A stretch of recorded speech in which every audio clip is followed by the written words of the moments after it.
የአማራ ሚዲያ ኮርፖሬሽን የሚያዘጋጀው የአሚኮ አደባባይ ዝግጅታችን ነው። ዛሬ በደብረ ብርሃን ከተማ ያዘጋጀ ነው። ይህንን የአሚኮ አደባባይ ስናዘጋጅ በደብረ ብርሃን ከተማ አስተዳደር በተለይም በስራ ዕድል ፈጠራ ዙሪያ ተግባራት ላይ የተከናወኑ ያሉ ተግባራትን የመጡ ውጤቶችና ቀጣይ አቅጣጫዎችን በተመለከተ ልንወያይ ነው እዚህ የተገናኘ ነው።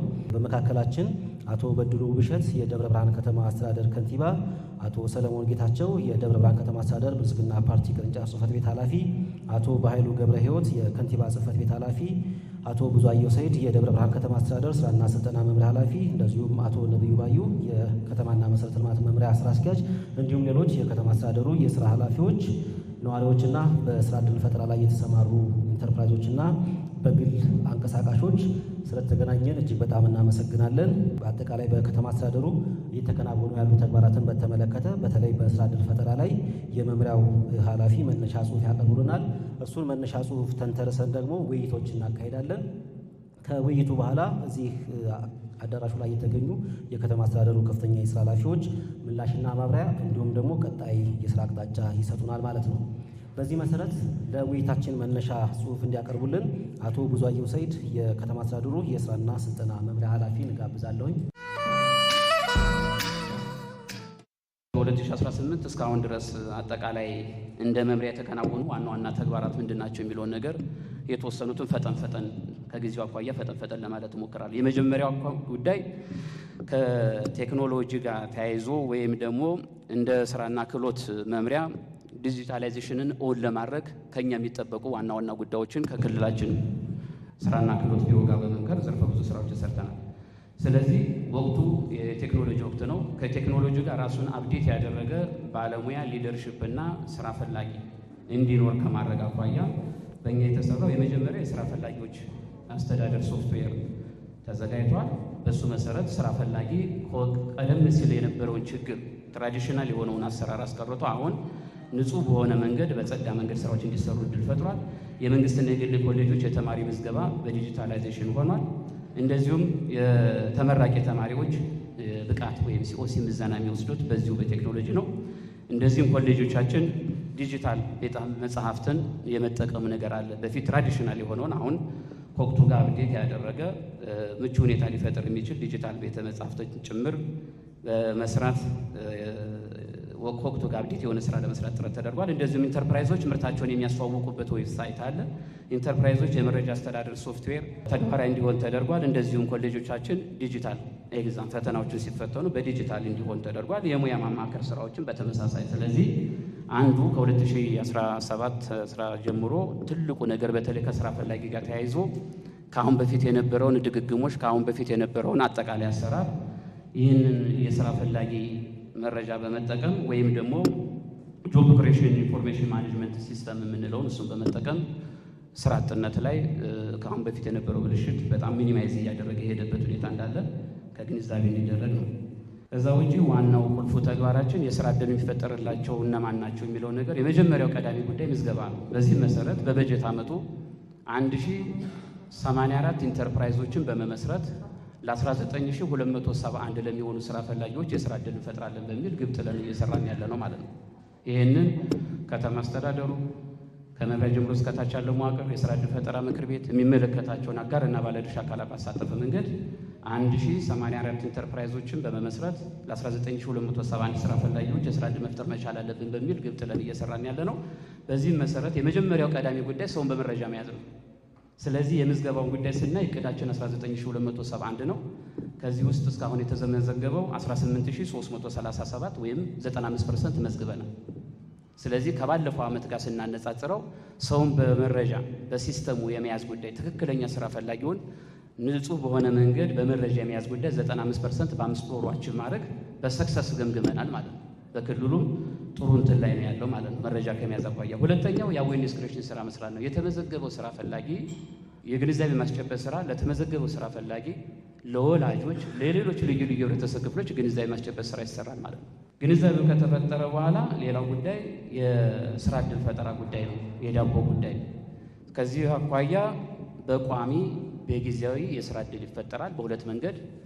ፐርማነንት ጆብ ላይ የራሱ እቅድ አለ፣ ቴምፖራሪ ጆብ ላይ የራሱ እቅድ አለ፣ ቶታል የራሱ እቅድ አለ። በዚህ መሰረት ቋሚ እቅድ ላይ 15417 ነው፣ ክንውናችን 6314 ነው። 41% በቋሚ የስራ ዕድል መፍጠር ተችሏል ማለት ነው። ጊዜያዊ እቅድ 3854 ነው፣ ክንውን 3539 ነው። ጠቅላላ እስካሁን በ5 ወር የደረስንበት እቅዳችን 19271 ነው፣ ክንውናችን 9853 ነው። 51.1% ደርሰናል ማለት ነው። ከተመዘገበው ውስጥ 9853 የሚሆነውን የስራ ዕድል መፍጠር ተችሏል።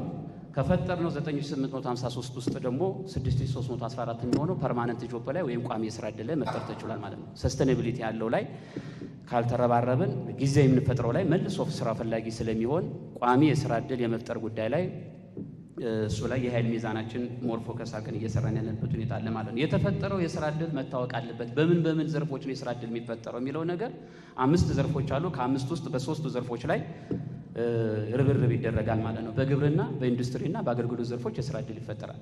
ስለዚህ በግብርና በስንት ኢንተርፕራይዝ ስንት የስራ ዕድል ይፈጠራል የሚል የራሱ እቅድ አለው። በኢንዱስትሪ ስንት ኢንተርፕራይዝ ስንት የስራ ዕድል ይፈጠራል፣ በአገልግሎት ስንት ኢንተርፕራይዝ ስንት የስራ ዕድል ይፈጠራል የሚለው ነገር መታወቅ አለበት ማለት ነው። ስለዚህ በግብርና ዘርፍ መፈጠር አለበት የተባለው ኢንተርፕራይዝ 253 ለሚሆኑ ኢንተርፕራይዞችን በመመስረት 6327 ስራ ፈላጊዎች የስራ ዕድል መፍጠር መቻል አለብን የሚል በግብርና ግብ ተጥሏል ማለት ነው። አሁን የተደረሰበት በ5 ወሩ እቅዱ 253 ነው፣ ክንውኑ 69 ነው፣ 27% አካባቢ ተደርሷል። በስራ ዕድል ፈጠራ ደግሞ በግብርና 6327 እቅድ ነው፣ ክንውን 1486 ደርሷል ማለት ነው። በኢንዱስትሪ 317 ኢንተርፕራይዞችን በመመስረት 5615 ለሚሆኑ ስራ ፈላጊዎች የስራ ዕድል መፈጠር መቻል አለበት ነው ግባችን። አሁን የተደረሰበት በ5 ወሩ እቅዳችን 317 በኢንተርፕራይዝ 317 ነው፣ ክንውን 97% ነው። በስራ ዕድል ፈጠራ እንደምታዩት 5615 ነው፣ ክንውኑ 3698 ነው ማለት ነው። በአገልግሎት ዘርፍ በኢንተርፕራይዝ 514 ነው፣ ክንውን 578 ነው፣ 100% ነው። በስራ ዕድል ፈጠራ 7329 ነው እቅዱ፣ ክንውኑ 4669 ነው፣ 64% ላይ መድረስ ተችሏል። በአጠቃላይ በሶስቱም ዘርፎች ከላይ ያስቀመጥኩት ቁጥር እቅዳችን 19271 ነው፣ የደረስንበት 9853 ወይም የእቅዱን 57.1% ማሳካት የተቻለበት ሁኔታ እንዳለ ከግንዛቤ ማድረግ ነው። እዚህ ላይ የስራ ዕድል በሚፈጠርበት ወቅት የምንፈጥረው የስራ ዕድል ኢንክሉሲቭ ነው ወይ፣ አካታች ነው ወይ፣ ሁሉንም የህብረተሰብ ክፍል ያሳተፈ ነው ወይ የሚለው ቀጥሎ ይመጣ ጥያቄ ነው ማለት ነው። አለዛ ዝም ብሎ ለተወሰነ የኃይል ሚዛናችን ወደ አንዱ የሚሆን ከሆነ ፍትሃ የሆነ የስራ ዕድል ፈጠራን እውን ሆኗል ብለን ማለት አንችልም ማለት ነው። ከእሱ አኳያ ወጣቶች በጥቃቅንና አነስተኛ ስትራቴጂው መሰረት 80% ወጣቶች የስራ ዕድል መፈጠር መቻል አለባቸው ነው። በቁጥር 15417 ነው እቅዱ። ከተፈጠረው 9714 ውስጥ 5031 ወይም 52% የሚሆኑት ወጣቶች የስራ ዕድል ተፈጥሮላቸዋል ማለት ነው። ሴቶች 50% ከተመዘገቡ ሴቶች ውስጥ 50% ሴቶች መሆን መቻል አለባቸው ነው። በቁጥር ስንቀይረው 9636 ነው። ከተፈጠረው የስራ ዕድል ውስጥ 5406 ወይም ደግሞ የእቅዱን 56% ሴቶች ናቸው ማለት ነው። ለስራ ፈላጊዎቹ ከመዘገብን ግንዛቤ ከፈጠርን ባለ ሀብት የስራ ዕድል ከፈጠርን በኋላ ለአዲሶቹም ለነባሮችም 2 አይነት ትሬኒንጎች በኮሌጅ ልጆቻችን ይሰጣል። ኢንተርፕረነር ኤንድ ቴክኒካል ትሬኒንጎች ይሰጣል ማለት ነው። ኢንተርፕረነር ለአዲስ ኢንተርፕራይዞች ይሰጣል፣ ለስራ ፈላጊዎች ወደ ስራ ለሚገቡ። በተመሳሳይ ደግሞ ለሙያዊ ነገሮችን ለሚጠይቁ ስራ ላይም ላሉ አሁንም በአዲስ ወደ ስራ ለሚገቡ ቴክኒካል ትሬኒንጎች ይሰጣሉ ማለት ነው። በዚህ መሰረት ኢንተርፕረነር ስልጠና መስጠት እቅዳችን 15417 ነው። አሁን የተደረሰበት 14156 ወይም የእቅዱን 92% የሚሆኑት ኢንተርፕረነር ትሬኒንጎችን ወስደዋል ማለት ነው። ቴክኒካል ስልጠና እቅድ 6504 ነው፣ ክንውን 5515 ነው፣ 85% ማሳካት ተችሏል። በአጠቃላይ ኢንተርፕረነርና ቴክኒካል ስልጠና ስራ ፈላጊው ካላገኘ ስራ ውስጥ ገብቶ ሰክሰስፉል መሆን አይችልም ማለት ነው። ከእሱ አኳያ አንዱ ትልቅ ርብርብ የሚጠይቅ ተግባር እንደሆነ ስለሆነ ነው የማቀርበው ማለት ነው። ጠቅላላ በኢንተርፕረነርም በቴክኒካልም እስካሁን የተሰጠ ስልጠና እቅዱ 21921 ነው፣ ክንውን 19671 ነው፣ 90% ነው። ይሄ ከእቅዳችን በላይ ከፍ ያለበት ሁኔታ ኮንፊውዥን እንዳይፈጥር ሌሎችንም ስለሚያካትት ነው። ከዛ ውጪ ገበያ ትስስር ነው።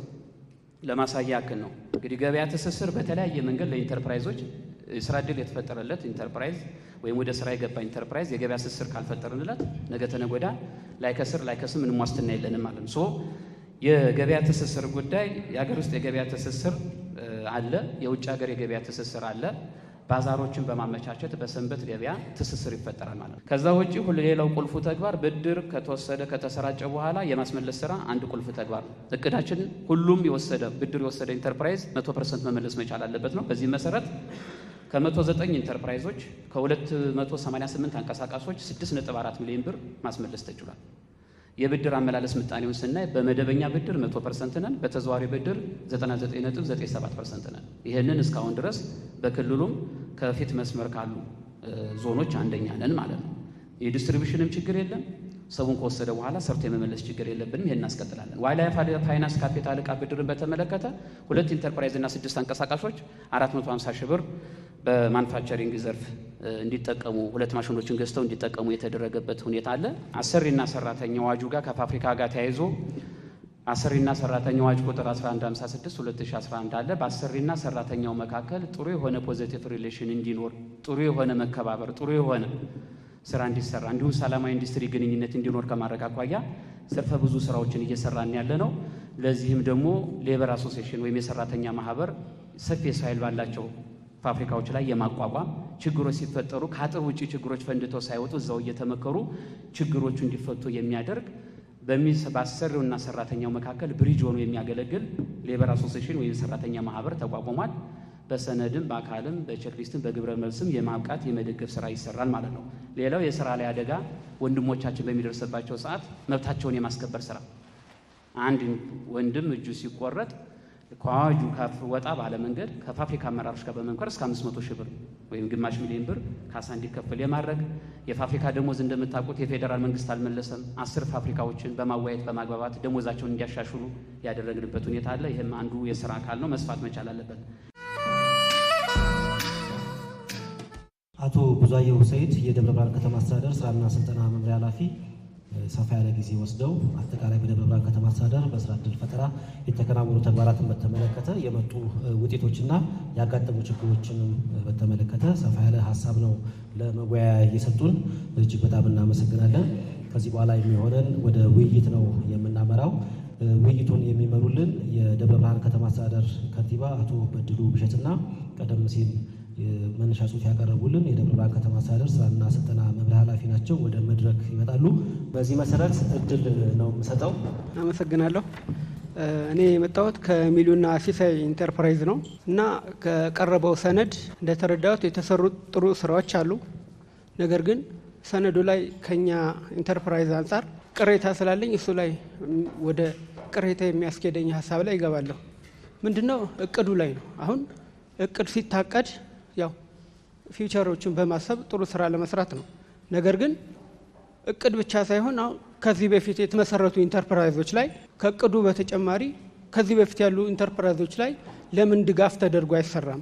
አሁን ለምሳሌ የኛ ኢንተርፕራይዝ በ2016 ነው የተቋቋመው የመንገድ ኢንተርፕራይዝ ነው እና በ2016 ተደራጅቶ እስካሁን ድረስ በተለያዩ ምክንያቶች ላግ አድርጓል ስራውን ማለት ነው እና ዘንድሮ ደግሞ የተወሰነ ፍንጭ ነበረ እና በተለያዩ መድረኮች ላይ ሀሳቤን አንስቻለሁ እና መልስ ግን አልተሰጠኝ። አሁን የተለያዩ ቦታዎችም እየገባን ጠይቀናል። ግን ምንድነው መልሳቸው? ከፊታቸው እንድንሄድ ብቻ ተስፋ ይሰጡናል። ከፊታቸው እንድንሄድ ማለት ነው። ግን አሁን ራቅ ብለህ ስትሄድ ደግሞ የሆነ የሚታይ የሆነ ነገር የለም። ምንድነው አሁን ለምሳሌ የኛ ማህበር አሁን በአዲስ የሆነ አሰራር መጥቷልና ምንድነው ክፍያ ምንም ሳንሰራ ዜሮ ሪፖርት እያልን የመጣ ነው።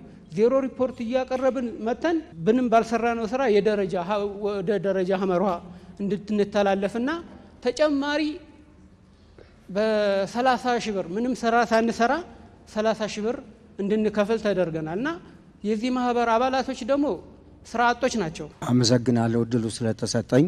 ከ2015 ጀምሮ ትንሽ ብልጭ የሚባል ነገር ታይቷል። ነገር ግን አሁን ትልቁ ነገር ይህን የስርዓት በጠቅላላ ቤት ለቤት ወንድም ሴትም ወጣቱም በጭምር ተመዝግቦ በርካታ አለ። አሁንም የስርዓቱ አለ። ነገር ግን ደግሞ ክቡር ከንቲባችንም በሚዲያ በበርካታ ጊዜ ኢንቨስትመንቶች ሲመጡ ባለሀብቶች እና የተለያዩ ባለሀብቶች ሲመጡ ወደ እነዛ የማስታከክ ስራ አካተዋል። አሁን ይሄ ሁሉ ሊታይ ይገባዋል። ህዝብ ያየውን ስራ ያለው ስራ ሳይንቅ ወጣቱ እየሰራ ነው ያለው። ግን ቅድም እንደታየ እስከ ዋንጫ ሽልማት ድረስ ደርሰዋል።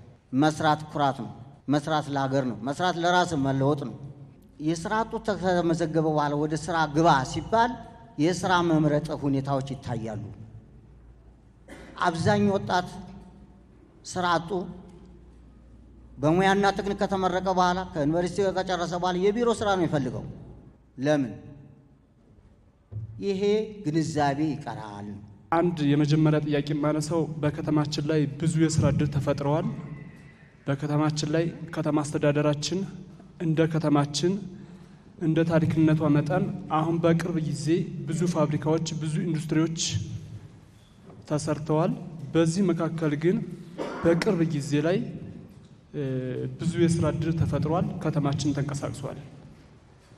የመጀመሪያ ለከተማ አስተዳደራችን ለክቡር ከንቲባችን ትልቅ ምስጋና አቀርባለሁ። ምክንያቱም ብዙ ልማቶች ብዙ ነገሮች እየተፋጠኑ ስላሉ ማለት ነው። በማኑፋክቸሪንግ፣ በግብርና፣ በተለያዩ ዘርፎች ሲሰማራ በከተማችን ላይ ትልቅ በሸማቾች እንደዚሁም በትልልቅ የንግድ ዘርፎች ላይ ነጋዴዎች ገበያውን እያናሩት ዋጋ እያናሩ ስላለ በእናንተ በኩል በስራና ስልጠና ክህሎት መምሪያ መሰረት ትልልቅ አቅም ያላቸውን እንደዚሁም ተደራጅተው መስራት ለሚፈልጉ እንደዚሁም ነጋዴ የያዘውን ለምንድን ነው አደራጅታችሁ እንትን ማትሉት? ይሄንስ ታሳቢ ብታደርጉት ምን ይመስላል? የግብርና ዘርፎች ላይ ትራክተር እንደዚሁም ማሽኖች ነገሮች ከቀረጥ ነፃ እየገቡ ነው እየተባለ ነው። እኛ ከተማ ላይ ግን አሁንም ቢሆን ያልገባው ነገሮች ትራክተሮች ለግብርና ዘርፎች ለምንድን ነው በእናንተ በግብርና ዘርፎች ወይም በግብርና ቢሮዎች ደረጃ ላይ አቅርቦት ማታደርጉልን? በእኛ በኩል አሁን የለም፣ እየተከራየን ነው። ኪራይ ደግሞ በጣም ኦቨር ነው። ይህን ነገር እንድታደርጉልን ታሳቢ እንድታደርጉልን ሀሳቤን አነሳለሁ። እና በተጨማሪ አብዛኛው እዚህ ከተማ ላይ ህዝብ እየፈለሰ ነው። ከሀገር ህዝብ በጣም በርካታ አለ። እንደ ህዝብ መጠኑ ደግሞ የስራ እድልም እየተፈጠረ ነው። አሁንም ቢሆን በከተማችን ላይ ብዙ ኢንዱስትሪዎች አሉ፣ ብዙ ፋብሪካዎች አሉ። እንዲፈጠር አሁንም የእናንተ ድጋፍ ያስፈልገናል። በሶስተኛ ደረጃ በሀገራችን ላይ ከፖለቲካ አንጻር ከሰላም አንጻር ህዝብ ወደ ውጭ እየፈለሰ ነው። ሴቶች በባህርም በመንግስትም እየሄዱ ነው፣ ወንዶችም እንደዛው። ነገር ግን አንድ ቅሬታ ያለኝ ሴት ላይ በእኛ በደላላም ቢሆን በምንም በአነስተኛ ዋጋ በ70 በመቶም እየሄዱ ነው። ወንዶች ግን አሁን ቢሆን ሰርቶ መለወጥ የሚፈልጋለ ግን ለመሄድ ገንዘብ በጣም ኦቨር ነው። ይህንስ ከምን አንጻር ታይቶ ነው? ከሀገራችን አንጻርስ? አመሰግናለሁ ድሉ ስለተሰጠኝ። እኔ የመጣሁት ከእምዬ ምኒልክ ክፍለ ከተማ ንግስት እሌኒ ቀበሌ ነው።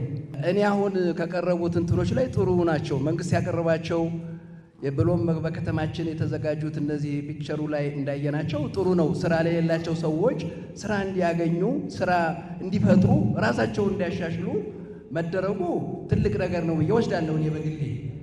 ምክንያቱም የተማረውም ይሁን ያልተማረው ሰው ስራ እንዲሰራና ዳቦ እንዲበላ መደረጉ በእጅጉ የከተማችን ከንቲባ የሚያስመሰግናቸው ነው የሚል ግምት አለኝ። በሌላ በኩል ደግሞ ልጆቻችን በተሻሻለው አዋጅ ቁጥር 1156 ላይ የዚህ አሰሪና ሰራተኛ ላይ የተቀጠሩ ሰራተኞች ላይ ልጆቻችንን የጉልበት ብዝበዛ የሚያደርጉባቸው የፋብሪካ ሰራተኞች እንዳሉ ለመገንዘብ ችለናል። ለምን? በሚሰራው ልክ ክፍያ መፈጸም አለበት። ኃላፊዎቹ የውጭ ሀገር ሰዎች ናቸው። የልጆቹን ጉልበት በቀላሉ እየበዘበዙ መከፈል የሚገባውን የጉልበት ዋጋ ሊከፍሏቸው ይገባል። ሁለተኛ በሀገራቸው ላይ ሁለተኛ ዜጋ ሊሆኑ አይገባም።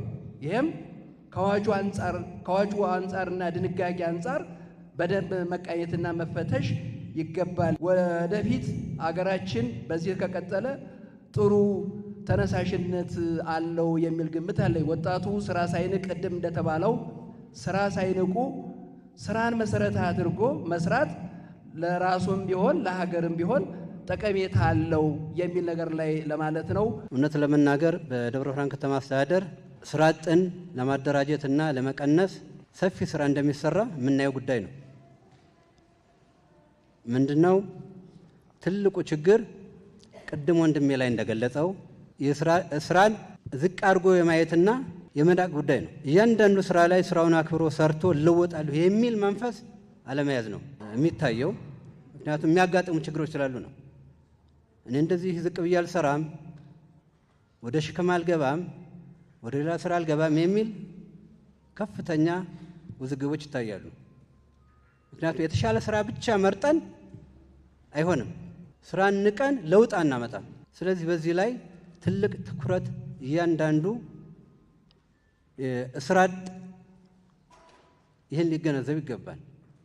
ምናልባት በኢንተርፕራይዝ ላይ ትልቁ ችግር ራስን የመቀየር ችግር ነው። ሰርቶ በስሩ የስራ ዕድል ፈጠራ ለሌሎች ዜጎች የስራ ዕድል አለመፍጠር ትልቅ ችግሩ ይሄ ነው። ይሄ ሊጠናከር ይገባዋል። ባለን ሁኔታ በደብረ ብርሃን ኢንዱስትሪዎች ላይ ኢንቨስትመንት በሚደረገው ላይ ቢከናወኑ ምቹ ሁኔታ ቢፈጠር አሁን ያለውን ዜጋ የስራ ዕድል ለመፍጠር ምን ያክል ለማቃለል ለመገመት አያዳግትም። በቀን አንድ ጊዜ የማይመገብ ህብረተሰብ ካለ እኛ ቁርስ መዝለል አለብን የሚል እንትን አለ፣ መርህ አለን። እኛ ይህን እያደረግን ነው። ስለዚህ አጠቃላይ እኔ የቀረበው በሚገባ ይገልጸናል። ምናልባት አንድ እንደ ጥያቄ የማቀርበው እኔ ኢንዱስትሪዎች ላይ ብዙ የአካል ጉዳት የሚደርስባቸው ዜጎቻችን አሉ። የሚደረግ የአካል ካሳ ግን የለም። እውነት ለመናገር ምናልባት ክቡር ከንቲባም አጠቃላይ ከተማ አስተዳደር ያውቃሉ ነው። ብዙ ነገሮች ያጋጥመውናል። ሕክምናም የሚከለከልበት፣ በአግባቡ የማይታከምበት፣ ለደረሰበት የአካል ጉዳት ካሳ የማይሰጥበት እዚህ አካባቢ ችግሮች አሉ። እሺ፣ አመሰግናለሁ። አብዛኛውን ከቤቱ ተጠቅሷል። ከእምዬ ምኒልክ ክፍለ ከተማ ኢየሩሳሌም ቀበሌ ማለትም በአሁኑ ሰዓት አገራችን በዚህ ሰዓት ይሄን አይነት የስራ ፈጠራና እድል ፈጠራ ማዘጋጀት ማለት ምክንያቱም በአገራችን ብሎም በክልላችን በአሁኑ ሰዓት ያለው ችግር ይታወቃል። ክልሉ ወይም ደግሞ ከተማው ይሄን ነገር በዚህ መልኩ ያቀረበልን ሲሆን ይበል የሚያሰኝ ነው የምለው። በመጀመሪያ ማለትም በብዙ ነገር የተወጣጠርነን ስራና እድል ፈጠራ ማለት በተመሳሳይ ከተማው ወይም ዞኑ እንዳጋጣሚ ሆኖ የኢንዱስትሪ ከተማ ነው። የኢንዱስትሪ ፍሰት ያለበት ከተማ ነው። እንደ አንድ ድል የሚወሰድ ነገር ነው። ከዚህ ጋር አብሮ ተያይዞ ችግሮች አይኖሩም አይደለም፣ ብዙ ነገሮች ይኖራሉ። እንደተባለው ቅድም በእንትን ላይ እንዳየነው ወይም እንደተረዳ ነው የተለያዩ ነገሮች ያጋጥማሉ። እንደተባለው ገንዘቡን ይዞ የሚፈራ አለ፣ ወደ ስራ ለመግባት የሚፈራ አለ፣ ሰርቼ ባይሸጥልኝ ባይለወጥልኝ ብሎ የሚፈራ አለ፣ ቢዘረፍብኝ ቢጠፋብኝ ብሎ የሚፈራ አለ። ሁላችንም የየራሳችን አመለካከት አለን። ቢዝነስ በባህሪው ድፍረት ይፈልጋል። ሁለተኛ እንደገና ደግሞ እንደተባለው እኔ ተምሬ እንዴት ወርጄ ፋብሪካ ሰራለሁ ወይንም ደግሞ ጥቃቅን ላይ ይደራጃለሁ የሚል የውስጣችን የሆነ እንትን አለ። ይሄን ነገር ድፍረት መደፈር አለበት የሚል እንትነት አለኝ። እንደ አጠቃላይ እኔ 70-30 የተባለው ማቀው እንኳን ለኮንዶሚኒየም ነበረ።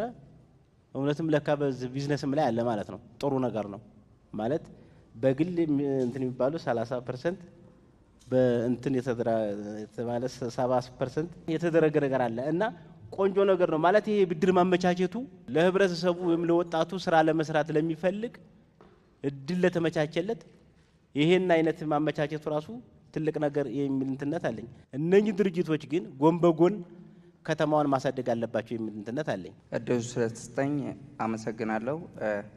ከዳሽን ቢራ የከብት መኖ አቅርቦት ማህበር ነው ተሾመ እባላለሁ። በመጀመሪያ የተከበሩ የከተማችን ክቡር ከንቲባ አቶ በድሉ ብሸትን፣ የስራና እድል ፈጠራ መምሪያ ኃላፊ አቶ ብዙአየሁ ሰይድን ከልብ እናመሰግናለን። ምክንያቱም ለምንጠይቃቸው ጥያቄዎች በቀናነት ታች ድረስ በመውረድ መልስ የመስጠት ትልቅ ችሎታ አላቸው። ከማህበረሰቡ ጋርም ትልቅ ትስስር ስላላቸው በጣም እናመሰግናለን። በመቀጠል ላቀርብ የምፈልገው አካል ጉዳተኞችን በስራ እድል ፈጠራው ላይ በከፍተኛ ሁኔታ እየተሰራ ነው እየተባለ ነው። በብዙ ቦታዎች ላይም እነዚህ ነገሮች ይባላሉ። ነገር ግን ብዙ አካል ጉዳተኞች ስራ አጣን፣ ስራ የለንም ብለው የሚያማርሩበትን ቦታ አለ። እንግዲህ የስራ መረጣ ይሁን የስራ ላይ አለመሳተፍ ይሁን አናውቅም። ነገር ግን አካል ጉዳተኞች በተረፈ ምርት ላይ ተደራጅተው የገቡ አሉ። እንዲሁም በተለያዩ አክሲደንቶች የተጎዱ ችግረኞች አሉ። ስራ አጦችም ወንድሞቻችን አሉ። በጣምራ እነዚህ ሰዎች በአንድ ቦታ ላይ የስራ እድል ተፈጥሮላቸው ስራ በመስራታቸው ከልብ እያመሰገን እያለ ወደ ስራው ቀርበው እየሰሩ ካለ ሰዎች የመገፋት ወይም በሰዎች በተለያዩ አካላት የመገፋት ባህሪ አለ። እነዚህን አካላቶች ቀርበን ለማወያየት የምንጠየፍበት ጊዜና አጋጣሚ ይኖራል። እነዚህን ነገሮች ከላይ ያሉ አመራሮች ሳይሆን ታች ያሉ አመራሮችን መቅረፍ ቢቻል እኛን በዚህ ሰዓት ምን በላው ምን ጠጣው ምን ጎርሰውን በእለት በእለት እያቀረበልን ያለ ብዙ ስራ ሳንደክም ሳንሰለች እየሰራንበት ያለ አጋጣሚ ሆነ ሳላመሰግን ማለፍ አልፈልግም ከምንም በላይ ማለት ነው። ምክንያቱም እንደዚህ እንደምታዩቸው ለሀገራቸው መስዋዕትነት የከፈሉ እጃቸውን ያጡ እግራቸውን ያጡ ብዙ ሰዎች አሉ በመካከላችን። እነዛን ሰዎች አቅፎ ስለያዘ በጣም ነው የምናመሰግነው።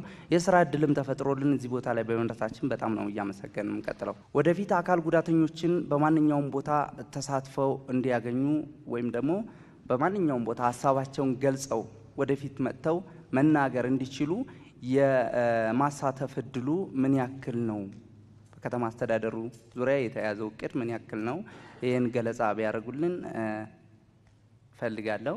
ከዛ በተረፈ ተለያዩ ቦታዎች ላይ የስራ እድል ፈጠራ ተፈጥሮላቸው የተቀመጡ አካላቶች አሉ። እነዛ የስራ እድል ፈጠራ የተቀመጠላቸው ሰዎች የራሳቸውን ነገር ገንብተው ወይም ደግሞ ግንባታ ላይ ያውለው አይታወቅም እየተባለ ቅድም ሀሳብ ተነስቶ ነበርና ብዙ የሚታፈስበት ወይም ደግሞ ብዙ የሚዘገንበት ነገር አይደለም ስራ እድል ፈጠራ የሚባለው ማለት ነው። ስራው ላይ ስላለንበት ማለት ነው።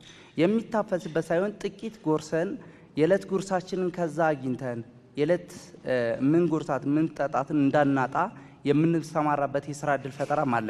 ያ ማለት የጊዜ አሁን ተረፈ ምርት ላይ ብትሉ በከብት መኖ ተረፈ የከተማ ህዝብ በሙሉ ያን አይናችን የሚቀለበት ጊዜ አለ። ያ ምንድነው? እኛ በዚህ ሰዓት ያለንበት ደረጃ ምንድነው? ከተረፈ ምርት ዙሪያ የሚተርፈ ነገር ትልቁ ነገር ጊዜ ነው። ከጀርባችን ወደ 380 ምናምን አካባቢ አባል አለ። ከዚህ አንፃር ይሄን ሁሉ ዳሽን ቢራ ውስጥ ነው ታቅፎ የያዘው። ይሄ ዳሽን ቢራ ደግሞ እነዚህን ሁሉ በበቂ ሁኔታ ሁሉ ወጫቸውን ችሎ ያስተዳድራል ማለት አይደለም። ነገር ግን በጥቂት ሰዎች ተሰርቶ ለተቸገሩ አልጋ ላይ ለዋሉ ተኝተው ቤታቸው ድረስ ብሩን በመስጠት እነዚህን ሰዎች በማገዝ ትልቅ ውለታን ውሏል። ሌሎች ደግሞ ከኛ ጋር ጎበዝ የሆኑ በወታደርነት በተለያዩ አጋጣሚ እጃቸውን እግራቸውን ያጡ ወንድሞቻችን ከጎናችን እያገዙ ጤነኞቹም ከጎናችን ስራ አጦች ብለህ አይሚሩ ያላቸው ልጆች አሉን ከጎናችን ወንድሞቻችን። እነሱ ባይኖሩ እኛ መቆም አንችልም። በግልጽ ነው። በዛ ልክ ነው ማምነውና ከዛ በተረፈ እኔ ሌላው የሚፈልገው በእኛ በምንሰራበት ስራ ዘርፍ ላይ እኔም ሆነን አባሎቻችን የተለያዩ ስራ እድሎችን ራሳችን እየፈጠርን የምንሳተፍበት ይኖራል። በዛ እድል ይሄኛው እዚህ ጋር በከብት መኖ አቅርቦ ላይ ስለምንሰራ ብቻ ይችኛዋ ለጉርሳችን ከሆነች ለቤት ኪራይ ደግሞ ጊዜ ስላለን ጊዜ ይሰጠናል። በተለያዩ ጊዜዎች እንሰራለን። ያንን ሊከለክለን አይገባም ማንኛውም አካል እና የተለያዩ አካላቶች ሌላ ስራዎች ላይ እየተሳተፋችሁ ነው ምናምን በማለት የማሸማቀቅ ስራ አለ። ምክንያቱም እዚህ ጋር 2 ሺህ ብር አግኝቼ እኔ ወይ 3 ሺህ ብር አግኝቶ አንድ አባል ምንም ከቤት ኪራይ ስለማተርፈው ሌሎች ስራዎች ላይ ሊሳተፍ ይችላል እና በነፃነት እንዲሰሩ የከተማ አስተዳደራችን ገለጻ ቢያደርጉልን ደስተኛ ነኝ። አመሰግናለሁ። እድሉ ስለተሰጠኝ አመሰግናለሁ። ከጣይቱ ክፍለ ከተማ ጊዮርጊስ ቀበሌ ነው የመጣሁት። የዛሬውን ስልጠና በአግባቡ ወይም ደግሞ የዛሬውን ገለጻ በአግባቡ ለመረዳት ሞክሬያለሁ። እኔ ለየት ያለ ሀሳብ ነው በዚህ ጉዳይ ላይ የማቀርባቸው ሀሳቦች የአካባቢ ጸጋዎቻችንን መጀመሪያ አይተናቸዋል የሚል ነው ጥያቄ። የአካባቢ ጸጋዎቻችንን እነዚህ የአካባቢ ጸጋዎች የምንላቸው አንደኛ መሬት ነው፣ ሁለተኛ የሰው ኃይል ነው፣ ሶስተኛ ደግሞ ፋብሪካዎቻችን ናቸው ወይም ደግሞ ኢንዱስትሪዎቻችን። የሰው ኃይል እኮ በአሁኑ ሰዓት ደብረ ብርሃን ከተማ እየተጨናነቀች ነው ያለችው። ለምን? የገጠሩ ወጣት በከፍተኛ ደረጃ ወደ ከተማችን እየፈለሰ ዛሬ የቀን ሰራተኛ በሚገኙበት አካባቢ ጎብኝቶ ወይም ደግሞ ያየ የተመለከተ ሰው ይህን ያህል ስርዓት በከተማችን ላይ የሚታይ አለ ወይ በተጨባጭ ብሎ በደንብ ማረጋገጥ ይቻላል። ስለዚህ ይህን ኃይል ወደ ስራ ላይ ለማሰማራት ጥናትና እቅድ ያስፈልጋል። ታላላቅ የሚፈሱ ውሃዎች አሉ፣ ወንዞች፣ 2 ወንዞች አሉን። ብዙ ፀሐይና ዝናብ የሚፈራረቅባቸው ማንም ያልተጠቀመባቸው መሬቶች አሉ። ከፍተኛ የሰው ኃይል አለን። እነኚህን 3ቱን አካሎች አቀናጅቶ መስራት ነው እንግዲህ የሚቀረን። እድሉ ስለተሰጠኝ በጣም አመሰግናለሁ። እኔ ዳሽን ተረፈ ምርት ላይ ተጠቃሚ ነኝ። ይሄም ደግሞ ይሄን እዚህ ደረጃ እንድደርስ ያደረጉን ችግራችንን በማየት ከጤናችን የተጓደለ እንዲሁም ደግሞ ባሎቻችን፣ ወንድሞቻችን፣ ቤተሰቦቻችን በህልውና ዘመቻ ሄደው የቀሩብን ተጠቃሚዎች ነን። ለልጆቻችን ዳቦ መግዣ ባጣንበት ሰዓት ክቡር ከንቲባችን እንዲሁም ደግሞ ስራና ስልጠና አቶ ቡዛየው ባደረጉልን ተጋድሎ ታግለው እዚህ ድረስ እንድንደርስ አድርገውናል።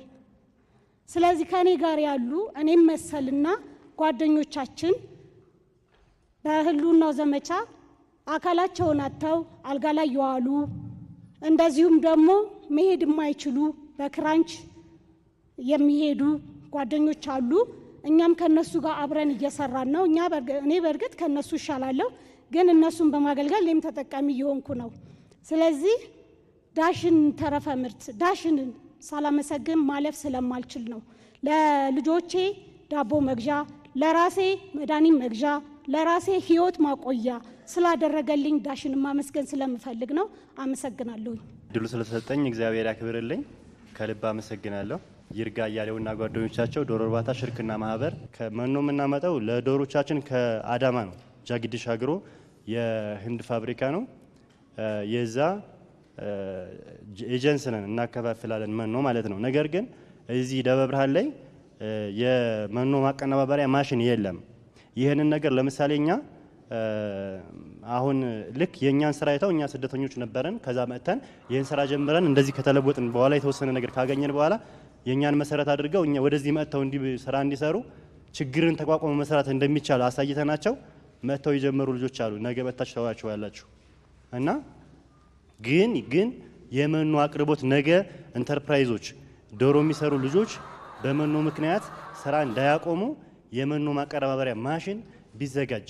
ከጣይቱ ክፍለ ከተማ ልጅ ቀበሌ ነው የመጣሁት። ዋሲውና ውራይስና ጓደኞቻቸው የቁም እንስሳት እርባታ ሽርክና ማህበር ነው የመጣሁት። ያው በቅድሚያ እኛን ለማወያየት ጥያቄያችንን ለመመለስ ክቡር ከንቲባችንና እንዲሁም የስራና ስልጠና ዋና ኃላፊ አቶ ቡዛየው ሰይድ በመካከላችን በመገኘታችሁ ላቅ ያለ ምስጋና አለኝ። ከዚህ ሲቀጥል ያው ጥያቄዎች ምንድናቸው? ከተማችን ደብረ ብርሃን በወተት ሀብቷ በጣም የምትታወቅ ከተማ ናት እና ምንድነው ይሄ የሚያጋጥመው ችግር? በከተማችን ላይ ላሞቻችንን በመመገብ የሚገኝ ግዙፍ ፋብሪካዎች አሉ።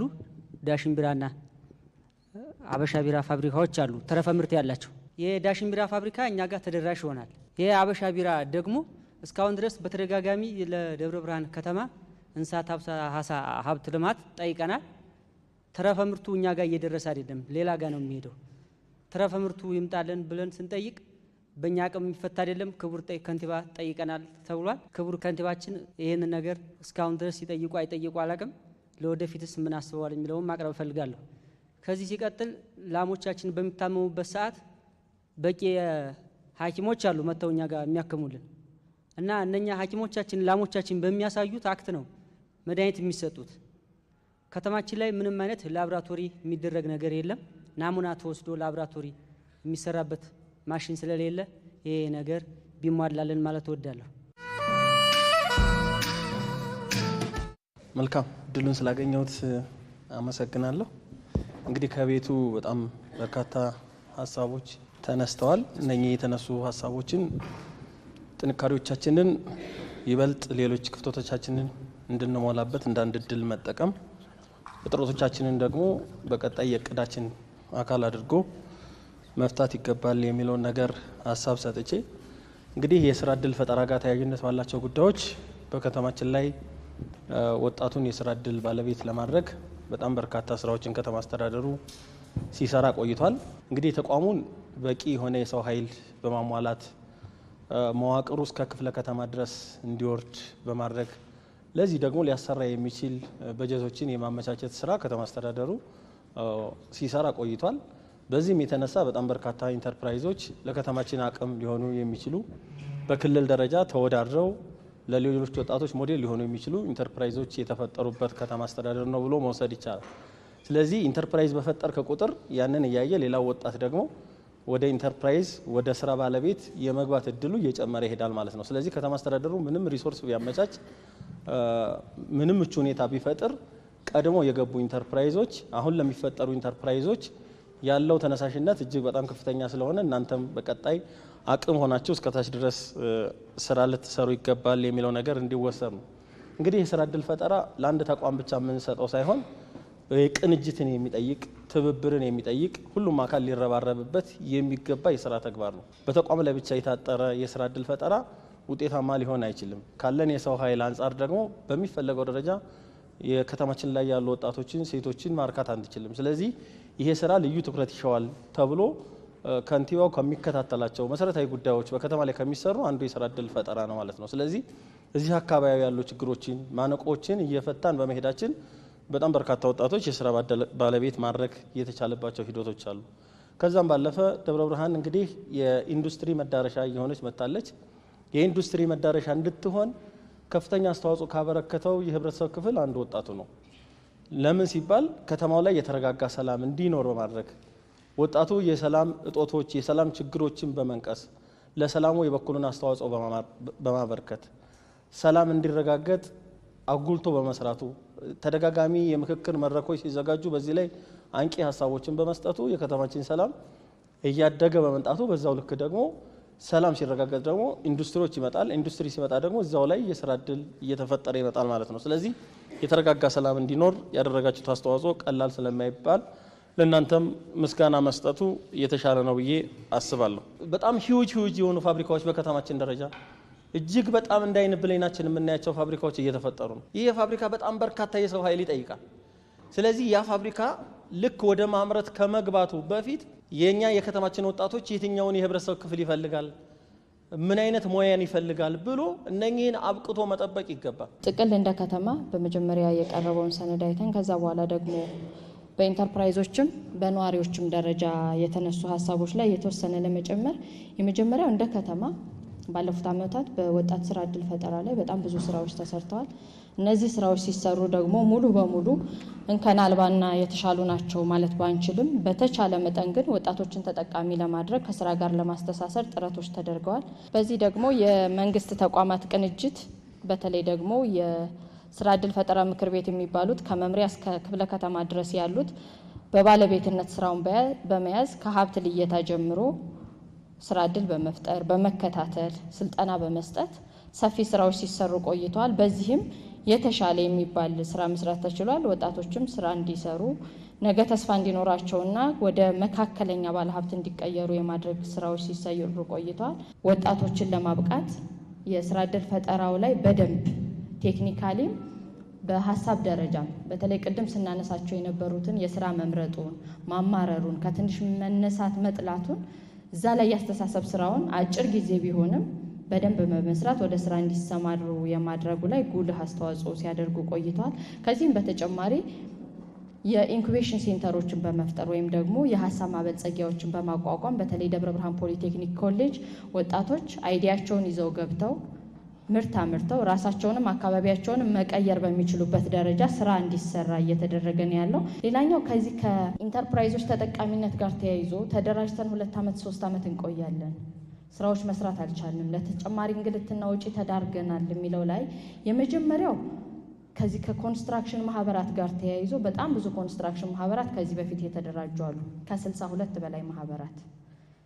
አሁን ደግሞ ሀሳቦች በተደጋጋሚ እየተነሱ ያሉት በከተማ የኮብል ማንጠፍ ላይ የተደራጁ ኢንተርፕራይዞች ከዚህ በፊት ተደራጅተው ከተማውም የኮንስትራክሽን ፕላን ይዞ ነገር ግን በተለያየ ምክንያት አሁን ባሉት ወቅታዊ ሁኔታዎች ያለን የገቢ መጠን አነስተኛ በመሆኑ ወደ ስራ ያልገቡ ናቸው። ወደ ስራ ለመግባታቸው በላይ ግን አሁን እንደ ጥያቄ እየተነሳ ያለው እንደ ሀገር የወጣ የገቢ አዋጅ አለ። የገቢ አዋጅ 1395/2017 እዛ ላይ የዝቅተኛ ወይም ደግሞ 2.5% ያልሰራ ማንኛውም ንግድ ፍቃድ ያወጣ ኢንተርፕራይዝም የግል ነጋዴን መክፈል አለበት የሚላለን። ይሄ ደግሞ የኛ ኢንተርፕራይዞችን በተለይ ደግሞ ስራ ሳይሰሩ የቆዩትን በተደጋጋሚ ጥያቄ ያስነሳ ስለሆነ በከተማ ደረጃም የምንፈታው አይደለም። እንደ ክልል ተይዞ መልስ ሊሰጥ የሚገባና በተደጋጋሚ እንደ ከተማም እኛም ክቡር ከንቲባም ጥያቄ ያቀረቡበት ስለሆነ ይሄ የበላይ አካል ምላሽን የሚፈልግና ትኩረት የሚሰጠው ጉዳይ ነው ማለት ነው። ከባለድርሻ አካላት ጋር በእንደዚህ አይነት መድረክ መነጋገርና መወያየት በእጅጉ አስፈላጊ ስለሆነ አሚኮ ይህን መድረክ በዚህ መንገድ ስለፈጠረ በእጅጉ ማመስገን እፈልጋለሁ።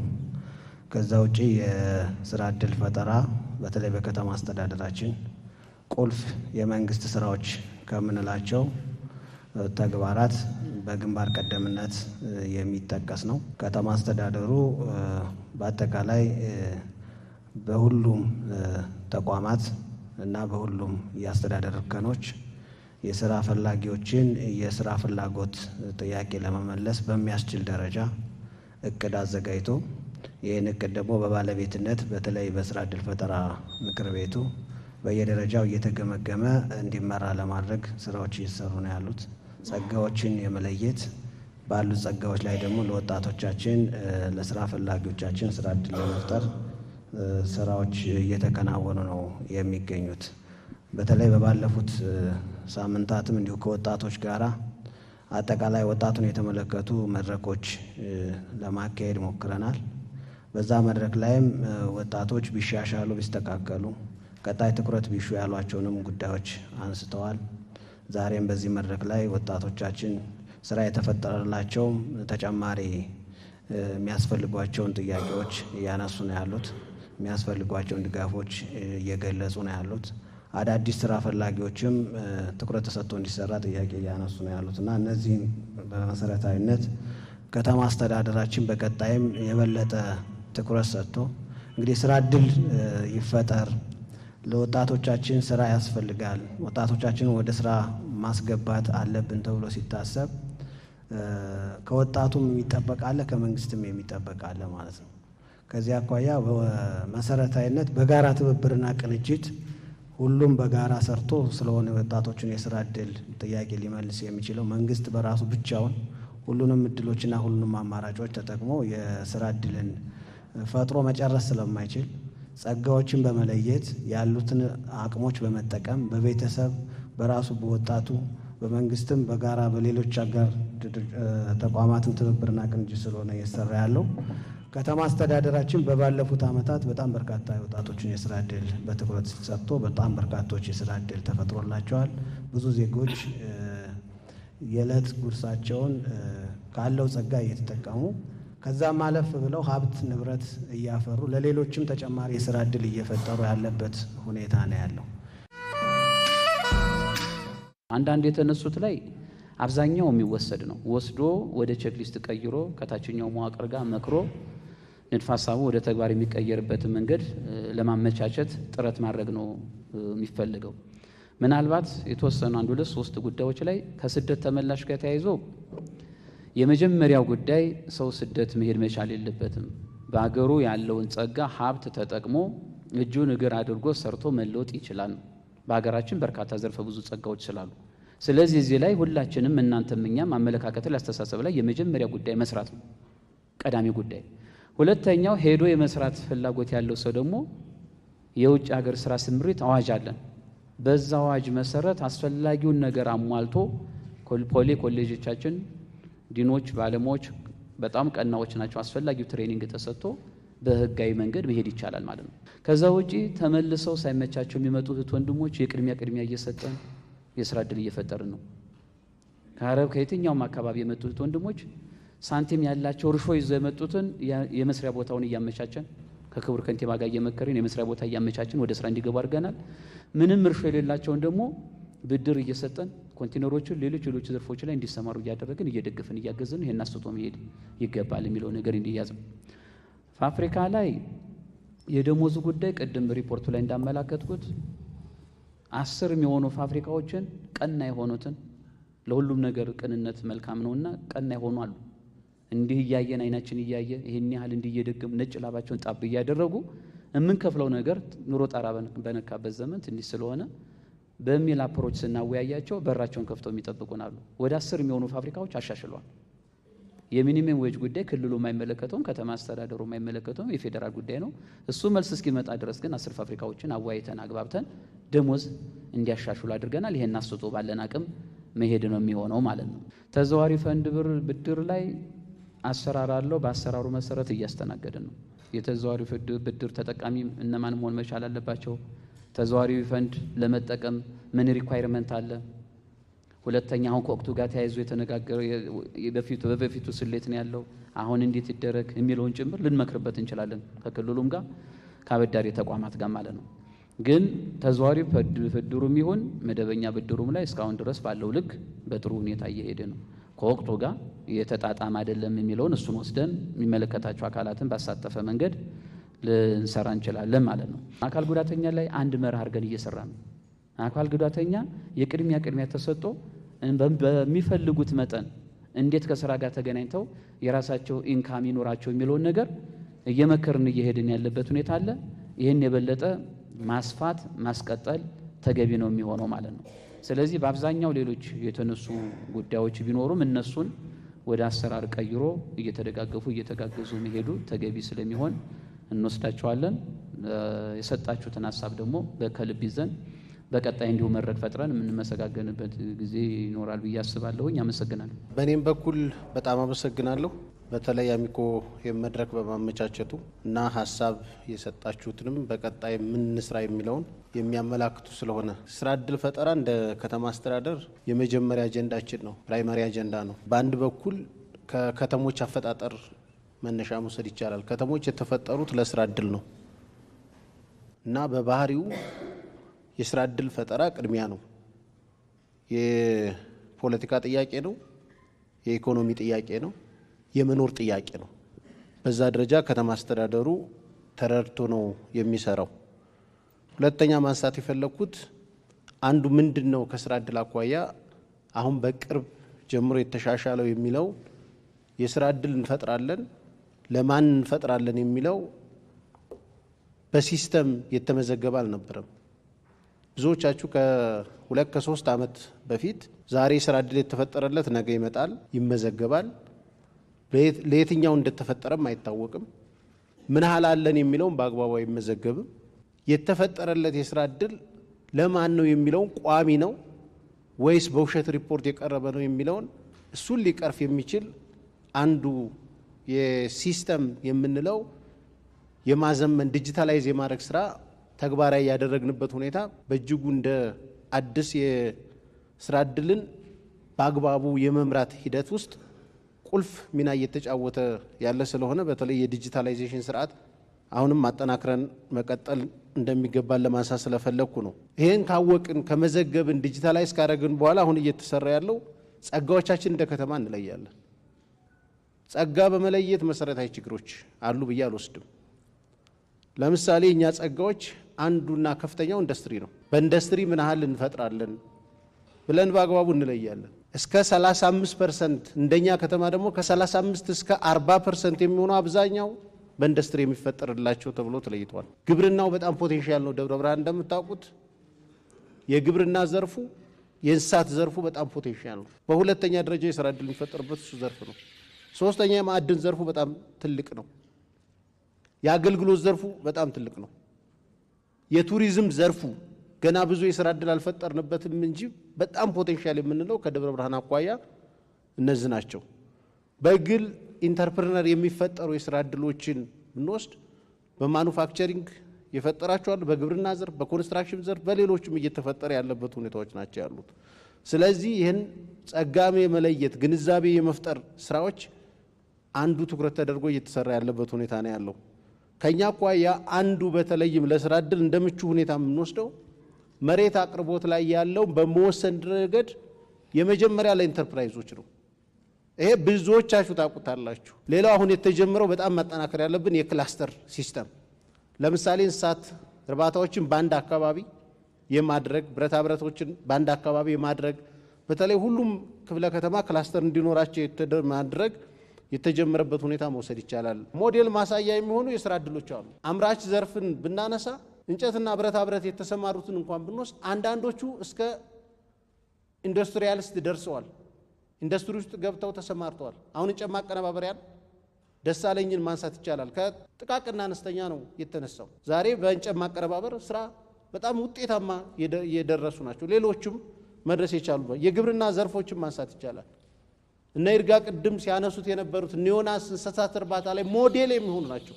በኢንተርፕራይዝ ደረጃ ከ7500 ዶሮዎች አላቸው። አንዱ ኢንተርፕራይዝ ነው የእነ ይርጋ ኢንተርፕራይዝን መውሰድ ቢቻል። ይሄ በባለ ሀብት ወይም በግል አልሚዎች የሚሄደውን ቴክኖሎጂ ማስተላለፍ ነው። በግል አልሚዎች የምናገኛቸውን እንስሳት እርባታ ላይ ወደ ኢንተርፕራይዞች ማስተላለፍ ተጀምሯል።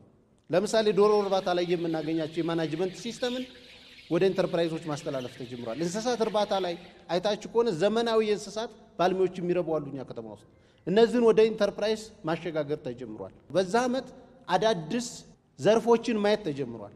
ለምሳሌ ደብረ ብርሃን ኮመንሊ ፖቴንሻላችንን ገና አልተጠቀምንም የምንለው ወንዞች አሉ። አሳ አልተለመደም። በዚህ 2 ሳምንት አይታችሁ ከሆነ ወደ 14 ምናምን ሺህ ጫጩት አሳዎች ማስገባት ተጀምሯል በወንዞቻችን። ፖቴንሻል ነው። እነዚህም በግለሰብ የደረሱ አሉ፣ ኢንተርፕራይዝ ተደራጅተው ነው እየገቡ ያሉት። ስለዚህ አዳዲስ ነገሮችን ማየት፣ ፖቴንሻላችንን ማየት፣ አቅማችንን ማየት፣ ጸጋችንን ማየት የተጠቀምንባቸው ሁኔታዎች እንዳሉ ማየት ይቻላል። ሌላው በፖዚቲቭ የምናነሳው የኢንዱስትሪ ሽግግሩ ነው። አንዱ ሊንኬጁ ነው። ኢንዱስትሪዎች መጡ፣ ለአካባቢው ምን ጠቀሙ የሚለው የመጀመሪያው እኛ በእውቀት ደረጃ የሚያደርጉ ሽግግር ነው። ከዩኒቨርሲቲዎች ጋር ከቴክኒክ ኮሌጆች ጋር በጅምር ደረጃ ኢንዱስትሪዎች የሰው ኃይል ያቀርብለታል፣ አሰልጥነው እውቀቱን እንዲወስዱ እየተደረገ ያለባቸው ሁኔታዎች አሉ። ከችግር አኳያና በቀጣይ ትኩረት ቢደረግባቸው ያልነው አንዱ ካለው ስራ ፈላጊ አኳያ አሁንም የስራ እድልና ካለን ፖቴንሻል ወይም ጸጋ አኳያ ገና ብዙ መስራት የሚገባን ወቅት ላይ ነው የምንገኘው። በአንድ በኩል ከገጠር ወደ ከተማ የሚፈስ በጣም በርካታ የሆነ የስራ ፈላጊ ኃይል አለን። ከገጠር ወደ ከተማ የመጣውን የስራ ፈላጊ ሲደመር ብዙ ስራ ያልፈጠርንለት ወጣት ስላለ ለዚህ ሊመጥን የሚችል ስራዎች አሁንም እና ጸጋዎቻችንን በጣም ከፍተኛ ስለሆኑ እሱ ላይ ማተኮር ይገባናል። ሁለተኛው በኮንስትራክሽን ዘርፍ የተሰማሩትን የማስተሳሰር ችግሮች ናቸው ያሉ። በምን መልኩ ኮንስትራክሽን በሰብ መስጠት ይቻላል? ከኢንዱስትሪዎች ወይም ኢንቨስትመንት ሲገነባ አብሮ በሰብ እያስተሳሰሩ የመሄድ ስራዎች ትኩረት ቢደረጉ ኮንስትራክሽን ላይ የተሰማሩትንም ብዙዎቹን ማብቃት የሚቻልበት ሁኔታዎች አሉ። ይሄንን እንደ አንድ ችግር ማየት ይጠይቀናል። በቀጣይ ይሄን ትኩረት አድርጎ መስራት ይጠይቀናል።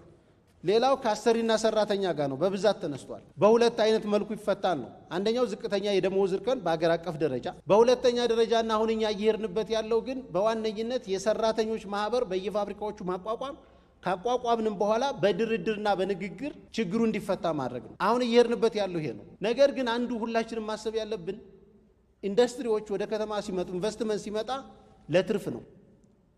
ለትርፍ እስከሆነ ድረስ አብዛኛው መፈታት ያለባቸው በንግግር ነው። ባተረፈ ቁጥር ነው የደሞዝ ጭማሪ ሊከናወን የሚችለው። ካላተረፈ የደሞዝ ጭማሪ ሊኖር አይችልም። ሁለተኛ ዝቅተኛ የደሞዝ ስኬል ቢወጣስ ችግሩን ይፈታል ወይ ነው። ላይፈታ የሚችልባቸው ሁኔታዎች አሉ። ጠቀሜታም አለው፣ ጉዳትም አለው። በአንድ በኩል ዝቅተኛው ቢቀመጥ፣ በሌላ በኩል ደግሞ ቢያንስ ዝቅተኛውን ይከፍላሉ። ጠቀሜታም ጉዳትም ያለበት ነባራዊ ሁኔታዎች አሉ። ከሁለቱም አንግል ማየት በጣም ተገቢ ነው ሊሆን የሚችለው። ከመኖ አኳያ እንስሳት ዘርፍ ላይ አንዱና ትልቁ ችግር መኖ ነው። በተለይ የዶሮ ከዛ አኳያ የወሰዱ ፋብሪካዎች አሉ፣ እነዛ ወደ ምርት እንዲቀይሩ ማድረግ። በሌላ በኩል ደግሞ ኢንተርፕራይዞች በዚህ ደረጃ ካደጋችሁ ቦታ ማመቻቸት ስራ በእኛ በኩል እንሰራለን። ከብድር አኳያ የሚፈለገውን አቅርቦት ለመደገፍ በእኛ በኩል ዝግጁ ነን ነው። ከተረፈ ምርት አኳያ በማከፋፈል ረገድ ለኢንተርፕራይዙ በቀጥታ በማድረስ ረገድ ችግሮች አሉ። ብዙዎቹ ተጠቃሚ ናቸው። ነገር ግን ጥቁር ገበያ የሚሸጡ አሉ። እሱን ማስተካከል እሱን ማረም ይጠበቅብናል። አሁን የዳሸን ተረፈ ምርት በቀጥታ ከኢንተርፕራይዞች ጋር ከአርቢዎች ጋር ማስተሳሰር ማያዝ ይገባል።